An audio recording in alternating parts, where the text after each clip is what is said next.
Hi, I'm Ben Alderson-Day. I'm a psychologist from Durham University.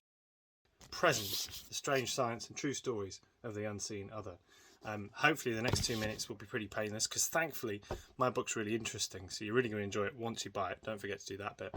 And what it's about is a really unusual feeling you might have had at some point in your life where you feel like someone is close by, but you can't see them, you can't hear them, and you can't touch them. Scientists call this experience a felt presence. You've just got this feeling in your bones somehow that something is there.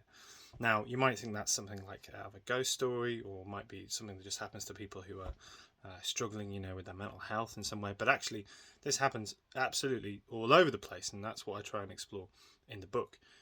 It came out last week in the UK, and it starts with talking about psychosis. That's kind of what I do my research on it, and I start talking to people who hear voices that other people can't hear, but then they start to say strange things like, sometimes you don't even need to hear the voices, that you can just feel them when they're there. And so from that, I was prompted to kind of try and explore what does that really mean.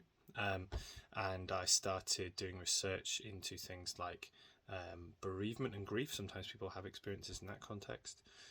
Endurance sports and kind of solo events, including like explorers, people who go on like massive solo expeditions. So like one of the most famous presences is Shackleton's Third Man, which is like a really legendary presence, happened to Shackleton at the end of his endurance expedition in 1916.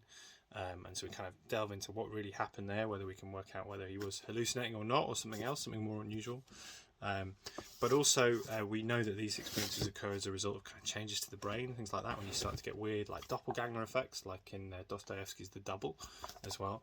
And the book really tries to weave all of that stuff together. So if any of that sounds of interest to you, then please do buy the book. I don't think I said that enough already. Please buy the book.